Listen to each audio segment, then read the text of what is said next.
This is an interesting account here in John chapter 21, the last chapter of John's Gospel. This is after the death and resurrection of Jesus. And let me just begin reading with the first verse. After these things, Jesus showed himself again to the disciples at the Sea of Tiberias, and on this wise showed he himself. There were together Simon Peter, and Thomas called Didymus, and Nathanael of Cana of Galilee, and the sons of Zebedee, and 2 other of his disciples. Simon Peter saith unto them, I go a-fishing. And they said unto him, We also go with thee. And they went forth, and they entered into a ship immediately, and that night they caught nothing. Now Simon Peter, by the way, had been a fisherman already, so he knew about fishing. They're not just going out there as novices. I mean, Peter had been a professional fisherman, but that night didn't catch anything.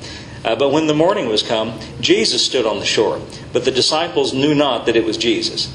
Now this is fascinating to me, that Jesus was there, but they didn't recognize him. I think that's an interesting thought. And then Jesus said unto them, Children, have you any meat? And they answered, No. Reason is they didn't catch anything. And he said unto them, Cast the net on the right side of the ship, and you shall find. They cast therefore, and now they were not able to draw it for the multitude of fishes. Therefore that disciple whom Jesus loved, speaking, John says this of himself, saith unto Peter, It is the Lord. Now when Simon Peter heard it was the Lord, he girt his fisher's coat on him, for he was naked. That doesn't mean he was naked in the sense we think of it. It just means he didn't have his full outer garment on. He just, had his fishing, just his bare necessities on. And he cast himself into the sea. And the other disciples came in a little ship, for they were not far from land, but as it were 200 cubits, dragging the net with fishes. As soon as they were come to the land, they saw a fire of coals there, and fish laid thereon, and bread. Now where'd all that come from? Well, Jesus provided that for them. He provided that for them because he loves them, And he called them up there, and they come, and he's got fish and bread. And Jesus saith unto them, Bring the fish which you have now caught. And Simon Peter went up and drew the net to land full of great fishes, 153, and for all that, so many, yet the net was not broken. And Jesus said unto them, Come and dine. And none of the disciples durst ask him, Who are you? Knowing that it was the Lord. Now this is a fascinating verse. It says they knew it was him, but they were afraid and they wanted to say, Who are you? In other words, on one level they knew it was him, but on another level, they weren't quite sure. Do you get that? On one level they knew it was him, but on another level, is that really him? And I think this is a fascinating kind of frame of mind, because I think as Christians we're like that. We know, because we sit in church, we know Jesus is with us, but we wonder, is he with us? Is he really here? Does he really care? Is he really with me? But he really is. And Jesus cometh and taketh the bread and giveth them, and fish likewise. This is now the 3rd time Jesus showed himself to his disciples, after that he was risen from the dead. So when they had dined, Jesus said unto Simon Peter, Simon, son of Jonas, lovest thou me more than these? Now it's up for grabs what he means by that. He could mean, do you love me more than these fish? Because Simon Peter had been a fisherman before Jesus came into his life. And if you read in Luke's Gospel, the first connection Jesus had with Simon Peter was he got into Simon Peter's boat and he said, Cast out a little bit from the land. And Jesus preached from his boat. Then he said, Now throw down your net for a great catch. And Peter said, I've toiled all night and caught nothing, just like he did here. And Jesus said, Throw down your net and you'll get a great catch. And he did. And so by repeating this again, you could say Jesus is reminding Peter of when he first met him. And so he could be saying, Do you love me more than fishing, your profession? Or he could mean, do you love me more than these other disciples? We're not, I just be honest, I'm not quite sure which way he meant that. He saith unto him, Yea, Lord, you know that I love you. He said unto him, Feed my lambs. He said unto him again the 2nd time, Simon, son of Jonas, lovest thou me? He said unto him, Yes, Lord, you know I love you. He said unto him, Feed my sheep.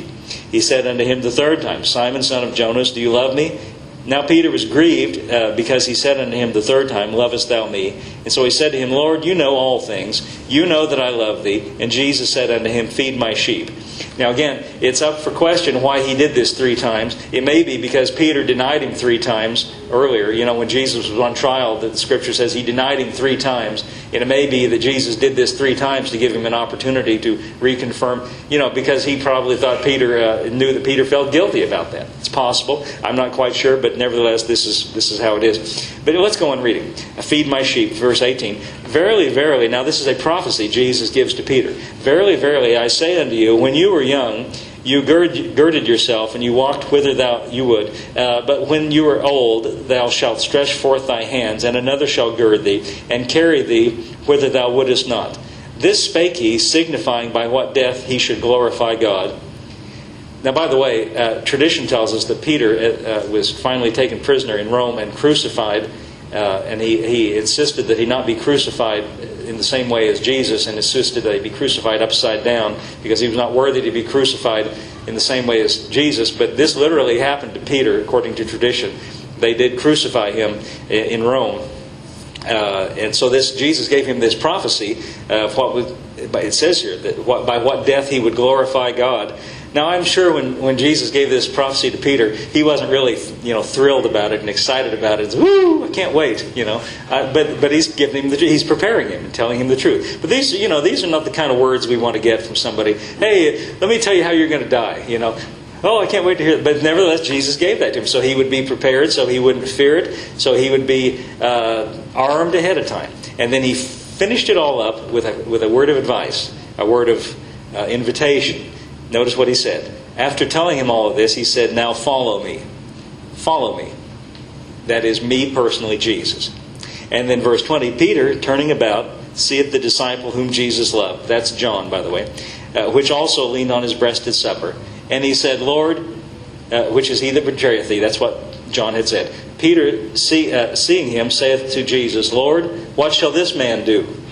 In other words, you get the picture. Jesus just gave Peter a prophecy about how he was going to die. And so Peter said, "Well, what about him? Give him one of those." That's what he's saying. What shall this man do? Notice verse 22. Jesus said unto him, "If I will that he tarry till I come, what is that to thee? Follow thou me." In other words, what I do with him is none of your business. All you need to do is follow me. Now, the second thing that distracts us from the simplicity that it's in Christ, it's very easy to get bothered by and distracted by what everybody else is doing, how everybody else is behaving, how everybody else is treating us, how everybody else is living their life. Don't let those things distract you. I used to, many years ago, I had a Bible study in my home. And people would come different times. And I remember this one particular individual, every time he came, he said, "I've got a question." "Okay, what's your question?" Like as though I've got all the answers. But, what am I supposed to say? "No, don't tell me." But he said, "I've got a question." "Okay, what is it?" "Well," he says, "there's this guy I know." And he tells about this person. He lives in another town. And he started telling me all the things that this person did. He claims to be a Christian, but he would, catalog all of his things that he did that didn't seem appropriate for a Christian, at least in his mind, and I would agree with him. They didn't seem like good, wholesome, appropriate things. What about that? What about that? And he'd ask me that, and what am I supposed to say about that? He wanted me to say, well, he can't be a Christian because all these things, but I don't know that. I mean, I don't know what to say to him. And finally, I had to find this verse and read to him, what is that to you? Jesus hadn't called us to figure out what's going on with everybody else's life and to straighten out everybody else's life. Other people who are Christians, ultimately, they've got their own walk with the Lord. And we can't be bothered and distracted by the fact that somebody else might make a mistake. If you do that, it's going to distract you from your relationship with the Lord. Now, sometimes we look at preachers and we get disappointed because preachers make mistakes. Listen, I'm recommending to you, don't look at me.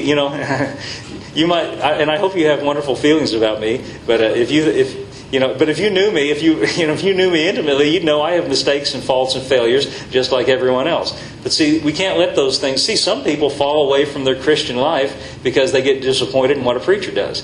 Don't let that happen. It doesn't make it, it makes a difference for them, but that doesn't make any difference in your relationship with the Lord. So this is good advice from Jesus. What is that to thee? Follow thou me. Don't be distracted by what's going on over here, what this person's doing.